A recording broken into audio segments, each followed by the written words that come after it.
তোমরা কি জানো এই সাধারণ মশলা দিয়ে একটা অসাধারণ রান্না হতে পারে। এই যে চিকেন রেসিপিটা তোমরা দেখছো, এর কালার এবং দেখতে কতটা সুন্দর, স্বাদও কিন্তু অসম্ভব মজার। যারা জানো না অবশ্যই এই রেসিপিটা দেখে নাও।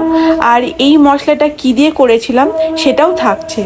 তার জন্য প্রথমেই লাগছে চিকেনটা বেশ বড় বড় আর একটু ফ্যাট রয়েছে, তাহলে কিন্তু চিকেনের স্বাদটা বেশি হয়। তার জন্যই ভালো করে ধুয়ে জল ঝরিয়ে তার মধ্যে স্বাদ মতো লবণ, 1 চামচ হলুদ গুঁড়ো, 1 চামচ জিরে গুঁড়ো, 1/2 চামচ লাল লঙ্কা গুঁড়ো, বেশ খানিকটা স্লাইস করা পেঁয়াজ আর কাঁচা সর্ষের তেল দিয়ে ম্যারিনেশনটা করে রেখেছি।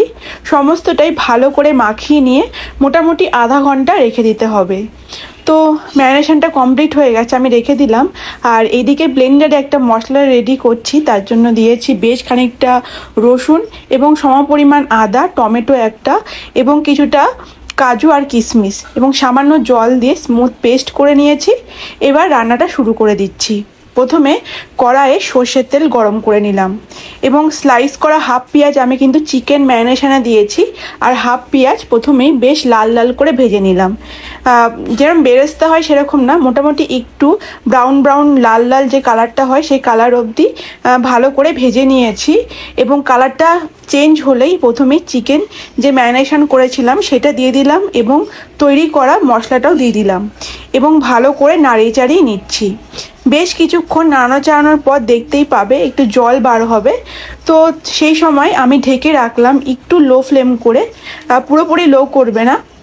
দেখতেই পাচ্ছ আস্তে আস্তে কিন্তু চিকেনের জলটা বার হচ্ছে।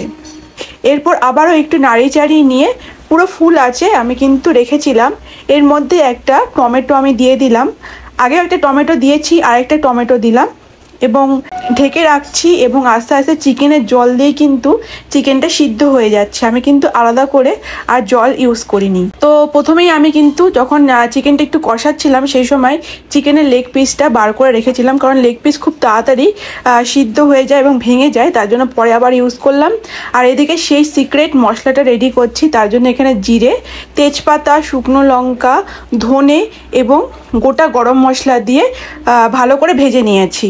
একটু কালার চেঞ্জ হলে এরপর গুঁড়ো করে নিয়েছি ব্লেন্ডারে, বা তোমরা শিলনোড়াও করে নিতে পারো। চিকেনটা মোটামুটি সিদ্ধ হয়ে গেলে এবং দেখো চিকেনের জলটা একটু শুকিয়ে গেছে, এই পর্যায়ে মশলাটা দিয়ে আরেকটু নাড়িয়ে চাড়িয়ে নিচ্ছি এবং ফুল ফ্লেমে এইভাবে রেখেছিলাম এবং কিছুক্ষণ পরে লো ফ্লেম করে এইভাবেই রেখে দেবো। দেখতেই পাচ্ছ চিকেনের যে গ্রেভিটা আস্তে আস্তে কালার চেঞ্জ হয়ে যাচ্ছে এবং ওপর দিয়ে তেল ভেসে উঠেছে। অসম্ভব টেস্টি একটা গন্ধ বার হচ্ছে, যাতে মনে হয় এখনই খেয়ে নিই এরকম মনে হচ্ছে, এত সুন্দর কালার গন্ধ। তো চলো, আমার কিন্তু চিকেনটা মোটামুটি হয়ে গেছে। আমি একটুখানি লো ফ্লেমে কিছুক্ষণের জন্য ফুটিয়ে নিচ্ছি। চিকেনটা মোটামুটি আমার কিন্তু সিদ্ধ হয়ে গেছে আর রেসিপিটাও একদম কমপ্লিট। আর কিছুই না, এরপর আমরা একদম ঝাঁপিয়ে পড়বো খেতে। দেখতে যেমন সুন্দর তেমনি টেস্টি। যারা এই মশলাটা দিয়ে এখনও অবধি ট্রাই করোনি, শিগগিরই তোমরা বাড়িতে ট্রাই করো। ছুটির দিন বা যে কোনো স্পেশাল দিনে বিরিয়ানি বা ফ্রাইড রাইস, পোলাও বা সাদা ভাতের সাথেও পরিবেশন করো, বা রুটি, পরোটা, লুচির সাথেও দুর্দান্ত লাগবে। আর অপশনাল তো নান আছে, বা তন্দুরি রুটি আছে, বা রুমালি রুটি। অবশ্যই ট্রাই করো, যে কোনো কিছুর সাথেই দুর্দান্ত লাগবে এই চিকেন রেসিপিটা। বাড়িতে অবশ্যই ট্রাই করো। কেমন লাগলো কমেন্টে জানিও। ভালো লাগলে লাইক, শেয়ার, ফলো এবং সাবস্ক্রাইব করো।